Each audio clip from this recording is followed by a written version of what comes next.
zamanın kapılarını konuşacağız. Biraz zamanı konuşacağız. Dolayısıyla Esra Bilgiç, Birkan Sokullu, Şükrü Özyıldız, Elif Aksu ve Yunus Ozan Korkut bizimle birlikte.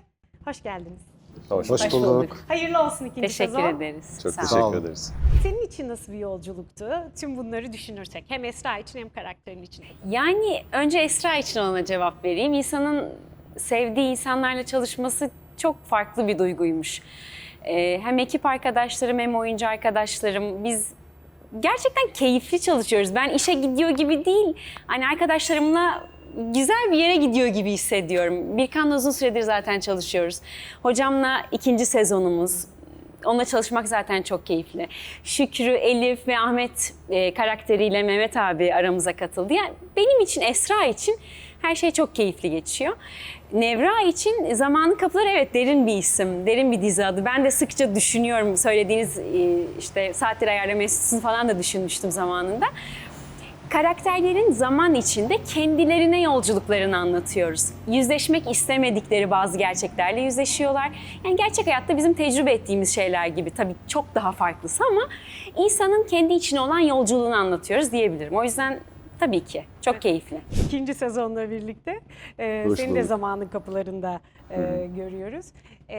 Senin yolculuğunu da merak ediyorum ki hani ikinci sezona dahil olmak senin için belki biraz daha farklı bir yolculukta getirmiştir ya da gerektirmiştir. Bilmiyorum, neler söylersin? Ya normalde şimdi böyle ilk sezondan başlamayıp sonradan dahil olma durumları hep bir gerginlik yaratır aslında oyuncuda.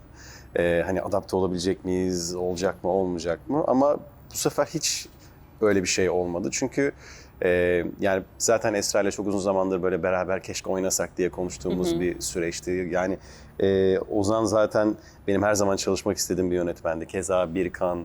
Yani o kadar güzel bir ekip vardı ki ben çok mutlu oldum girdiğim için.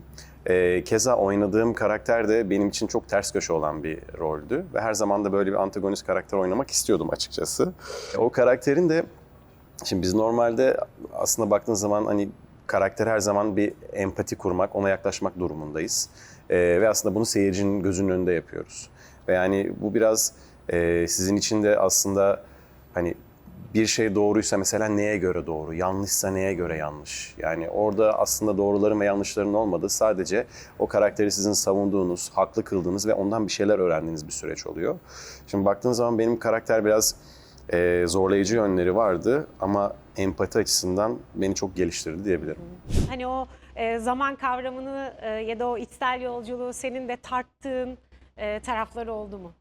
Tabii yani birinci sezondan itibaren, ilk bölümden itibaren Sinan'ın ayakta durma çabası, kendi hayatını kurma arzusu, isteği, oldukça kötü geçmişi olan bir çocuğun kendi başına bir şekilde başarıya ulaşmak, mutluluğa, huzura ulaşma çabası ve sürekli bunun bir şekilde engellenmesi, işte geçmişin, zamanın kapılarının sürekli açılıp onun önüne çeşitli engeller çıkarması, tam aşkı bulduğu yerde güzel bir serüvene yolculuğa çıkacakken orada da enteresan bir tesadüfün kurbanı olmaları ve bir türlü ikisinin de başının beladan kurtulmaması ve bu konu üzerinde de, yani bu yolculukta sürekli bundan kurtulma çabaları bence çok takdire şayan. Yani karakterlerin aslında motivasyonlarının güçlü olduğunu görüyoruz ilk sezondan itibaren. Yani bugün olmak istedikleri insan olma kararının geçmişteki engellere rağmen sürdürülebiliyor olması, bunun için çaba sarf ediyor olmaları oldukça ilham verici bir durum olduğunu düşünüyorum.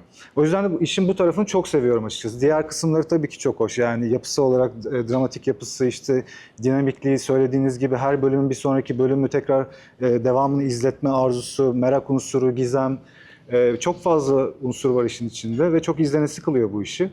Benim için de zaten dediğim gibi önce seyirci olarak baktığımda totalinde oldukça izlenesi bir yapısı olduğunu düşünüyorum. Diğer taraftan da karakterlerin derinliklerine indiğinde çok ilham verici ve izlenesi, takip edilesi, onların bu umut yolculuğunda hani başarıya ulaşma, kendi hayatlarında başarıya ulaşma yolculuklarını takip edilesi buluyorum.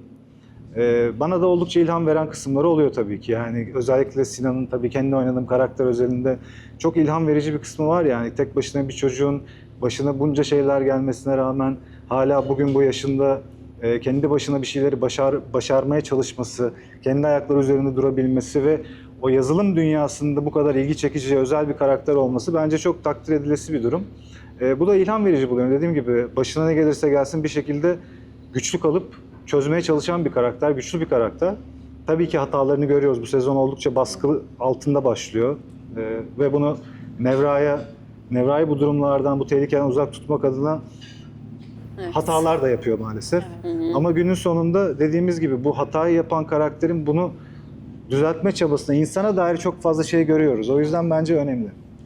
Zamanın bir hakikat arayışı olduğunu da düşünüyor musunuz? Bence geçmişle bağlantı kurmak herkes için çok önemli. İnsan her zaman geçmişinden izler taşır yani. Bir bağlantı kurmak ister. Bir sonraki adımı içinde işte geçmiş tecrübelerine bakar. Yani bence insanın bilmek gibi bir tutkusu var hayatta zaten. Bilmek istiyoruz biz. Kendi gerçekliğimizi, kendi hakikatimizi ararken geçmişle bağlantı kurarak ben Sinan'ın da hakikatini öğrenmeye çalışıyorum. Onun da geçmişini merak ediyorum. Çünkü biliyorum ki beni de bir yerde etkiliyor o. Ya zaman o kadar farklı bir kavram ki çok esnek, çok geniş. İçinden hem yürüyorsunuz, hem geriye dönüp bakıyorsunuz, hem de bir de gelecek var henüz bilmediğiniz. İşte bunların hepsinin etrafında dönen bir hikaye bu.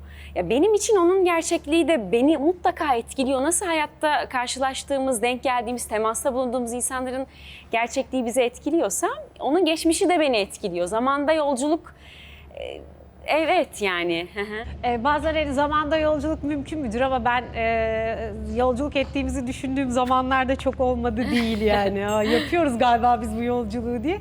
Evet, insan anlara denk farkında geliyorum, evet. olmadan Evet, da yapıyor. Çok sanırım bu bizim içimize çok işlemiş bir şey ve farkında olmadan sürekli öğreniyoruz, sürekli yolculuk ediyoruz, kararlar veriyoruz. Aslında zamanın kapıları da bunun gibi bir şey.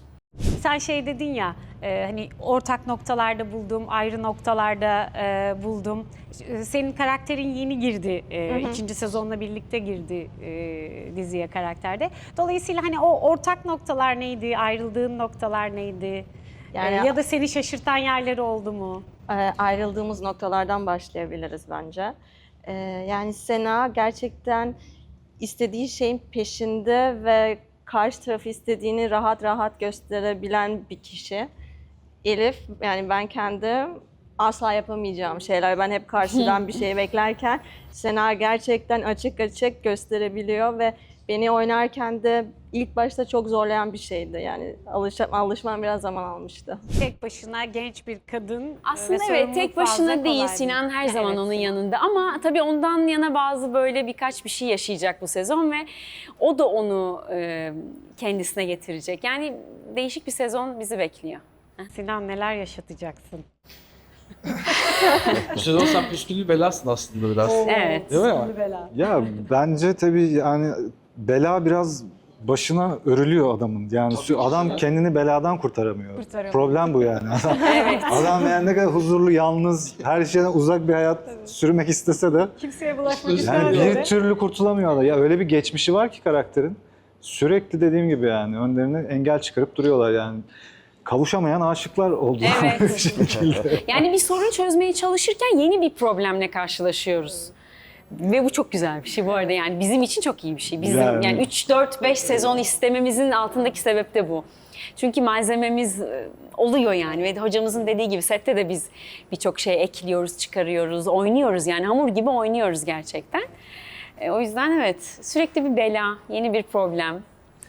Evet ama bu sezon oldukça böyle güçlü bir çarpışmaya sahne olacak yani. Ciddi bir rekabet ortamı ve İlk gerçekten. sezondan farkı ne olacak? İlk sezondan çok daha ciddi bir dediği gibi çarpışma ortamı var. Yani bu sene rakipler çok daha Güçlü tehditler var ortada bu sene.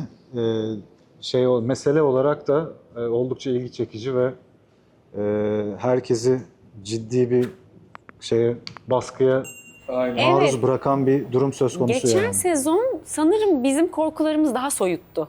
Evet. Bu sene dokunuyoruz hepsine. Yani benim sorduğum soruların cevabı tam net alamasam da karşımızda duruyorlar. Yani evet.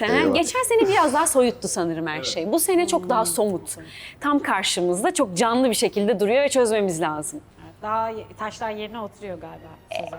Evet. Taşlar hem dağılıyor hem yerine oturuyor Evet. aslında. Yani oturacak çok ciddi rakipler hem aşk hayatlarında hem de iş hayatlarında hem özel hayatlarında bir sürü şeyler rakiple mücadele etmek zorunda kalıyorlar. Şöyle yapıyor Yunus Ozan Hoca.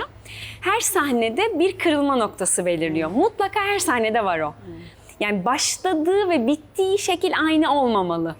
İşte sizin bahsettiğiniz çok merak ediyoruz, ne olacak acaba dediğiniz şeyi aslında öyle sağlıyoruz. Yani karakterin sahne içinde mutlaka bir değişimi, bir kırılma noktası oluyor.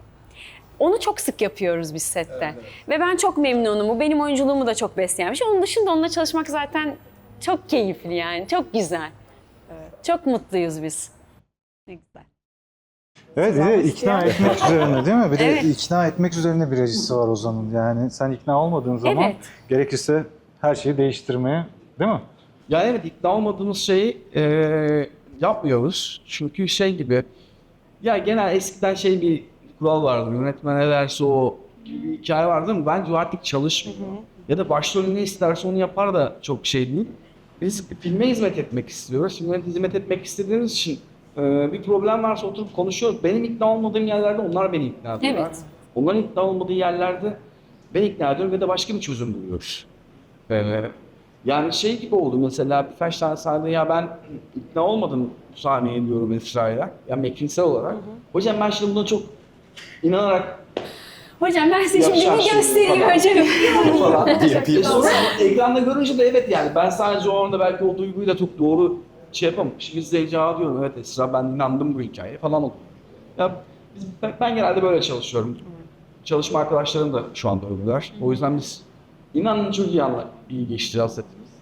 Maşallah. Çok iyi yani. Güzel evet. Bittiği için artık maşallahlık bir şey yok. Çektik bitti. Yine çekeriz hocam. Yine çekeriz. Çekeriz de. 3. sezon artık 4. sezona kadar olursa. Hayırlı olsun Sağ tekrar olun. ikinci sezon. Yolunuz da açık olsun. 3'ler, 4'ler, 5'ler olsun. Ve Amin. içinde çok güzel bir ekip var. Enerjisi çok yüksek bir ekip var. Daha nice de birlikte işleriniz olsun. Çok teşekkür ederim. Teşekkür Biz ederiz. teşekkür Sağ ederiz. olun. Çok sağ olun. Çok sağ olun.